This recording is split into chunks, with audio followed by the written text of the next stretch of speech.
I am walking to my car where I'm going to I couldn't wait to talk about this game. Arsenal traveled to Newcastle and won. The cool thing about this game is there's a lot of really cool pieces, I guess, in this game.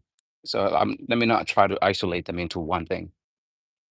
But I made some observations beforehand, and I was talking about Arteta and Eddie Howe and their battles as a managers of these two clubs and how this has become very feisty as a compet competitive game.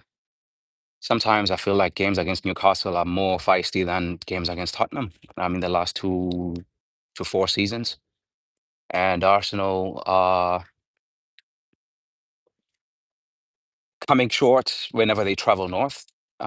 And I think how Arsenal travel to the north this year is going to be big, really, really big in terms of how they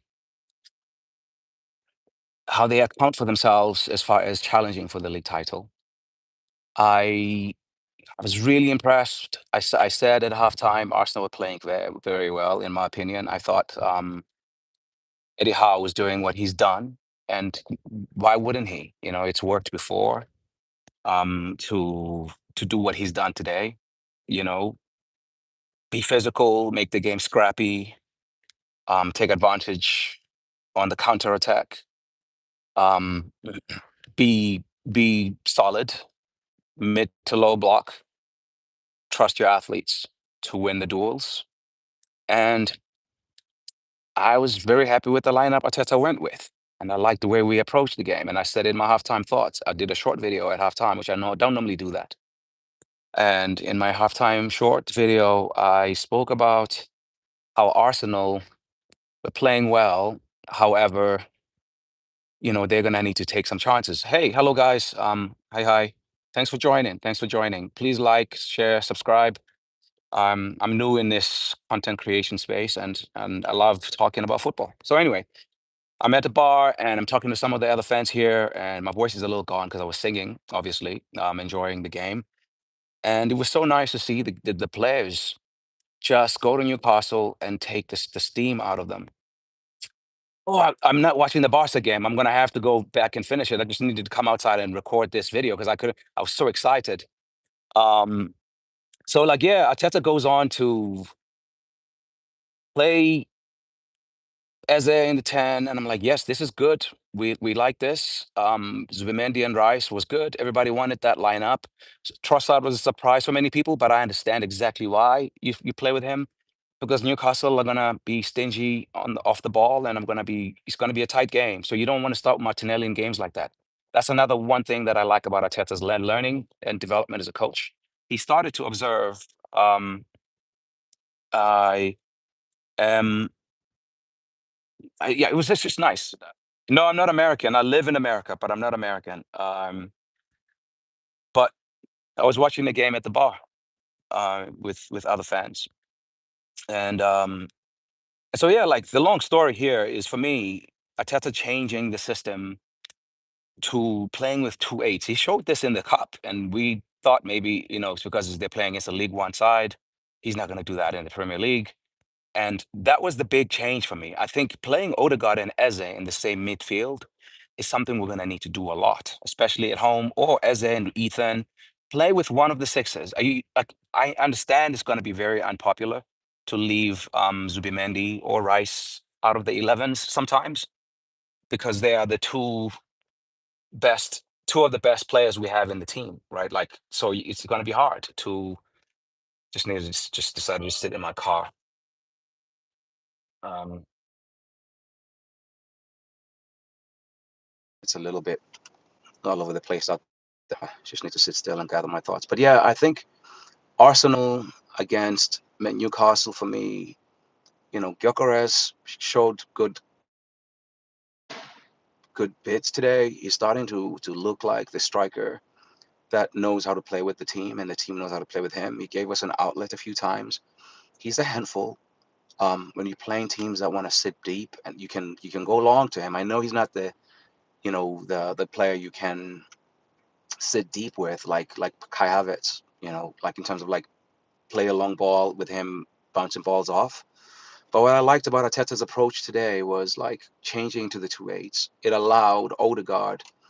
Odegaard really is very defensive too. You know what I mean? He's not a defensive liability, and so he can defend as well as Zubimendi. He can defend maybe as well as the best eights in the game.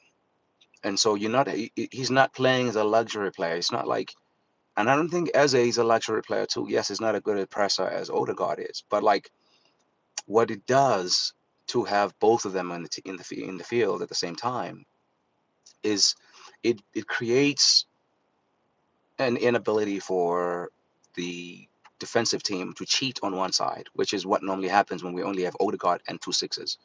They can leave the ball with Declan Rice. They can leave the ball in Zubimendi's care, and they can leave the ball with our centre backs, which is what happens a lot. Um, hey, Frosty, I'm from Cape Town, brother. I've just lived in the States for too long. I don't know if Frosty is a girl or woman, actually. I mean, a woman or a man, but yeah, I'm from Cape Town originally, and I live in the States now, and so I was watching the game here, and yeah, it's just so refreshing to see that Arteta is prepared. It's unfortunate that we had to be one goal down for us to go there and do and play with the two eights. But I do think it's so nice that like the team Basically taking a leap here. Newcastle are always going to make it hard. They're going to do what they do because that's what works for them. So the onus is on you to figure out how to get around their block. The onus is on you to play through them and create something out of the game. Um, and I do think Arsenal getting players back is going to be key, because it's hard to not have your best players to change your game plan along the way. He said something earlier on, Arteta, before the season started. He said, with the squad we have now, we can change the pieces of the puzzle. We can change the puzzle for the opponents within game. And I don't think he's been able to do that so far because Arsenal had injuries almost every game that they've played in. And you can't sustain, good quality football week in, week out when you play with the same players every 3 days. And that, unfortunately, that's where we are at the moment. When you're a good team and you're playing in the Premier League, you're playing every 3 days. And so he has the squad in human bodies and numbers to do what he needs to do and to play through a rough, long season. However, so far he hasn't had the chance to do that because a lot of the players he signed have either gotten injured during preseason, and some of them have gotten injured after playing 6 minutes, like in Capia.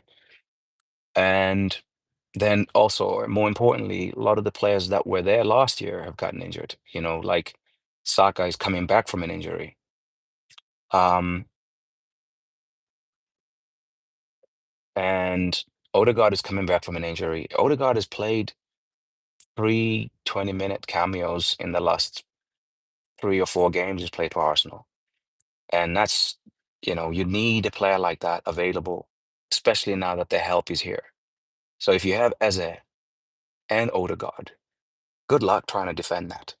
Good luck trying to be brave and going gung-ho on Arsenal on the counter attack when you have both Eze and Odegaard who can both pick a pass.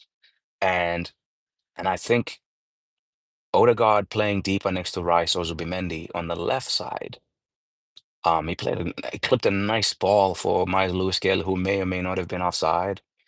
It led to a corner.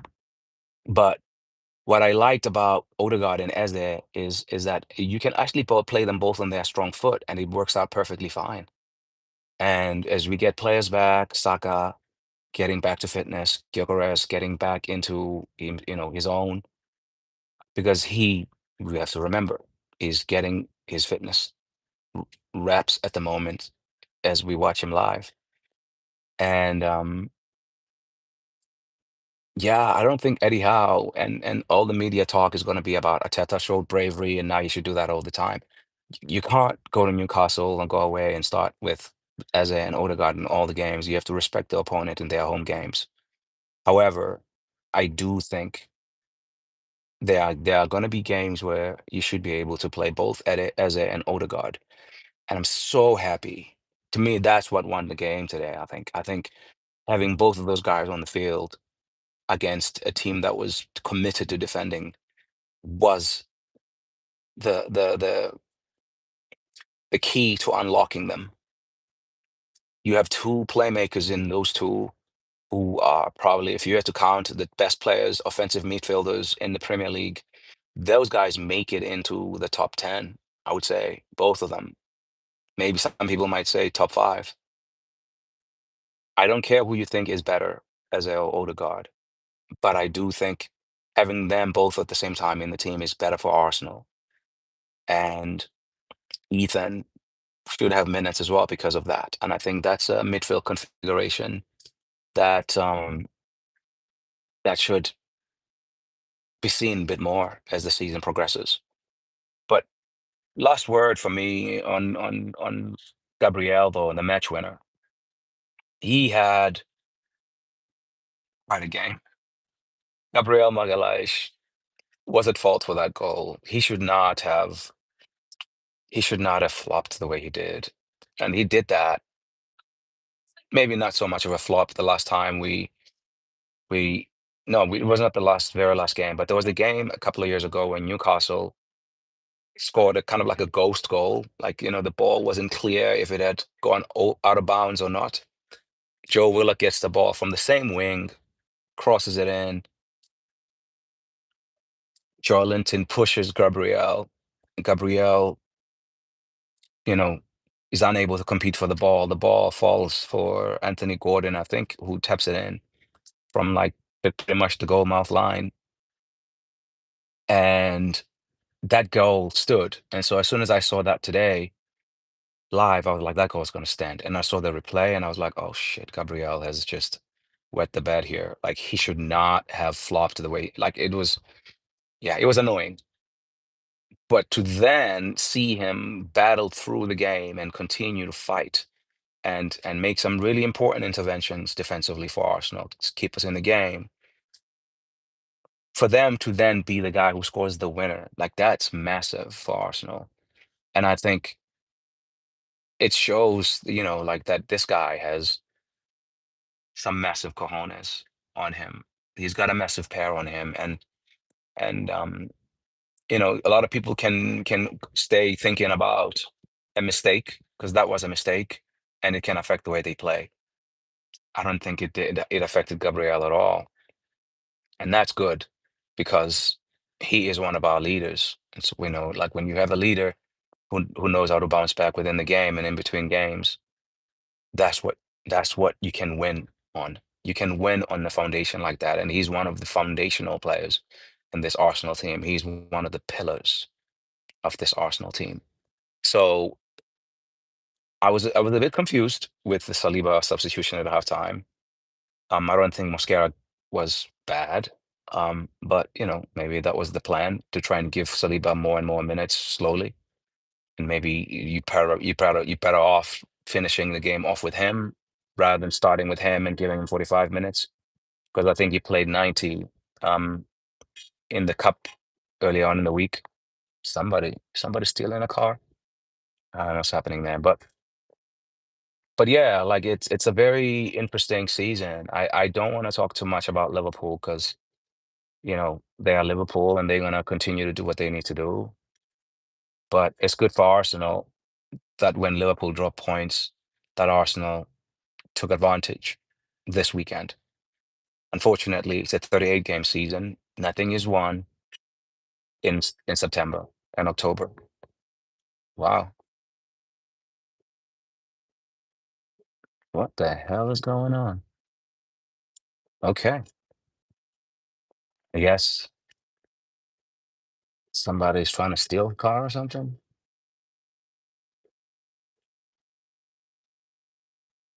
This is lovely. Yeah, I didn't want to talk over that. But yeah, I think Arsenal feeling themselves probably now. And you know what? They should. They should be feeling themselves. Like there's been a lot of criticism of their approach to football games this year, and some of it fair, but there's been a lot of also like just way over the top criticism of Mikel Arteta and Arsenal. The man is integrating eight new players into this team, you know, and that's not easy. And to do what he has done today and gone with 3 points from Newcastle, that's big. Arsenal has lost three of the last visits in Newcastle.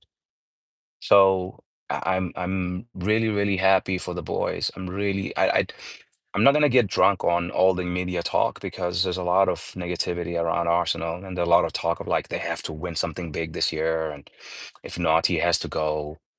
But if you are watching closely, Mikel Arteta is growing right in front of our eyes too. That's the other thing is like the players are growing, the manager is growing. And I think Arsenal's game model is evolving, and that's okay. And I think some people maybe are yearning for the Wenger years where Arsenal used to play champagne football every week. But I think what we're misremembering about that time is that we were also very like penetrable. It was very easy to play through us, almost like Liverpool this year. We were sexy going forward, but without the ball, we were a bit of a soft touch in a lot of those years after 2006, between 2006 and 2018. You know, we were an easy team to play against defensively, I think, most times, especially in the bigger games. And so for Arsenal um, to have come this way around, maybe it's an overcorrection, but I do think you can repeat good defensive habits, and that when you have something repeatable that keeps you in games and can win you games eventually, then maybe there's something there. Maybe some Arteta is onto something with this finishers talk. I know people are thinking like he's being slick, you know, and trying to, you know, think like he's some inventor of something new. But I do like the terminology. Language is important. Language is very, very important when you're dealing with people. And we've had players from the bench now coming in and affecting games. And, you know, you can't sniff at that. It's not a coincidence that Arsenal is getting more bench contributions this year to come and influence games. Marino from the bench today.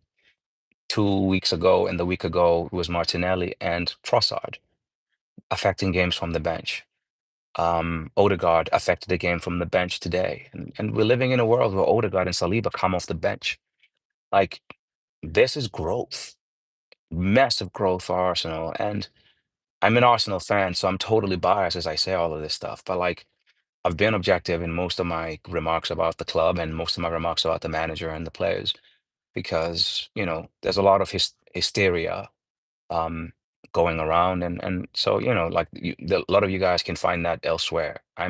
I'm just a fan who's following this club for a long time, and I'm trying to make sense of what I'm seeing, and so I come on here to process it.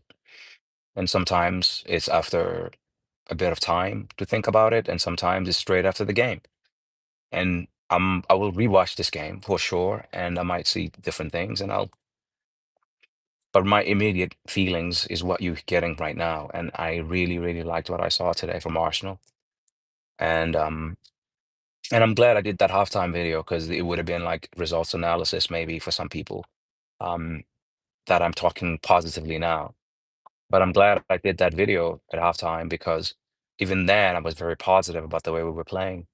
We just didn't have anything to show for it. But we had shots on goal. Nick Pope had to make some good saves, and some shots were too straight towards him. Gyökeres and Eze were very much a handful. And Saka was doing bits, playing himself to fitness. Trossard hit a post. Um, Zubimendi and Rice were doing well in midfield. We were not out muscled like we sometimes have been in the past going to St. James's Park. And where they can't unmuscle you, I knew that if we could stand up to the physical battle, we were going to win the football battle because we're the better footballing team.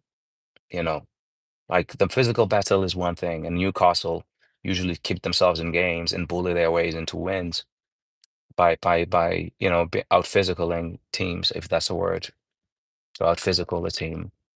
But once we stayed in the game physically, I was always counting on us to win the football like toe to toe because we have the better players. And yeah, I hope this one leaves Gunners happy and onto the Champions League, and then we have a couple more games coming up now that one would consider us favorites for. So we'll see how that goes. But anyway, like I think this is a great win for this team.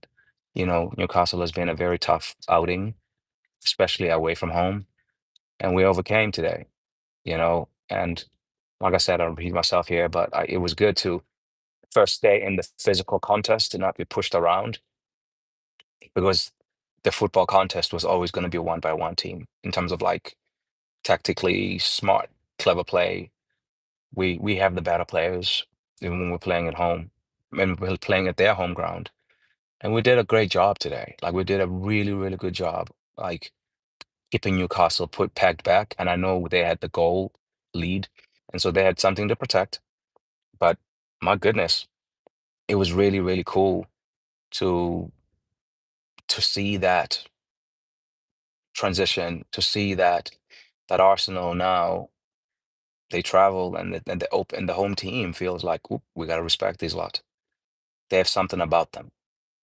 Teams fear this Arsenal team, really. And it's lovely to be on this side of that as an Arsenal observer. Like it's really, really awesome to see our team travel to the north of England because I think that's where the Premier League for Arsenal will be won and lost. They play well in against all the southern teams. They've had a great record over the last 24 months against London teams. I think they won all the London derbies two years ago, and then last year there may be some you know tough ones here and there. Newcastle, I think back to Fulham, and I think back to, hey, what's up, Marcel? How you doing? How are you doing, guys? Um, yeah, Messi or Ronaldo? Oh, that question. I'm a Messi guy. I respect Ronaldo, like Ronaldo, but I'm a Messi guy. Like Messi is for me a better all-round footballer. But I can't disrespect Ronaldo. I think a lot of people go one way or the other, and they want to like hate. I know, yeah. So I like both. To me, Messi Ronaldo is almost like that whole thing of like who's the GOAT in basketball, you know? Um, I really have a lot of time for Ronaldo. What he's done in his career is incredible. I think, yes, he was a bit of a, too much in love with himself kind of guy, and he rubbed people the wrong way. But like when you work as hard as he did on his game and evolve his game as much as he did, you can only but respect that. And I have nothing but respect for his hustle, for his game. The reason I like Messi is because I was a defender and I played midfield, and I think Messi kind of connects play a bit better. So it's a better for me. It's more like it's more about taste than who's the better player. You know, some people like a straight out goal scorer. Ronaldo is better at that than Messi because he was a ruthless finisher. But Messi is a really good finisher too. But then Messi also had playmaking in his game. So. But a lot of people tend to go too far, in that conversation of Messi or Ronaldo. They'll try to denigrate one to make the other one shine. I prefer Messi, but I still like Ronaldo's game and have a lot of respect for it. Um, and that's maybe a boring answer, but that I like to appreciate greatness, and I think they both players who are historical. We probably won't be seeing players like them for a while. I don't think we're gonna see players like those two 15 years straight on the Ballon d'Or stage. Like we're not gonna see that. we're not going to see that for a while. We might we might not even be around when another round of that comes again. I feel like they were freakish in that way. So it's a waste of time, I think, for me to you know, disrespect one in order to honor the other. I think they both all-time greats in the game. Um, but yeah, Barcelona, I should probably go back and watch that game back to the bar. But yeah, I'm happy with this Arsenal win, and I hope we go on a run over the next 4 to 5 games until, the international break.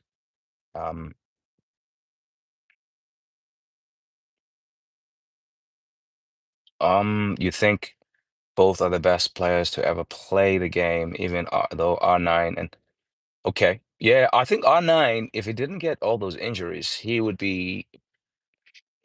probably be in better standing in most people's eyes. I think injuries blighted that man's career. But yeah, he was. I mean, they called him the phenomenon for a reason, and he was a freakishly gifted player, and he would have been more like a blend of Ronaldo and Messi because I think he was a better dribbler than Cristiano Ronaldo, but finished like Cristiano Ronaldo. Um, Even though he came before him, right? Like, and I think, yeah, R9 was sick, man. Too young to have seen Pele, but a lot of people who saw him tell me, that he was a great, great player as well. For me, my GOAT before I saw Messi play, I think was not, I think I know was Diego Maradona. Maradona was for me the best player I had seen until I started watching Messi. Um, but both Messi and Ronaldo score obviously at a higher clip than Diego. But Diego he was a joke. He was a joke. But anyway, guys, I'm gonna cut this one here. I'm gonna go watch the Barca game, and then I'll do my podcast on this game and some of the other action from this weekend. All right, cheers.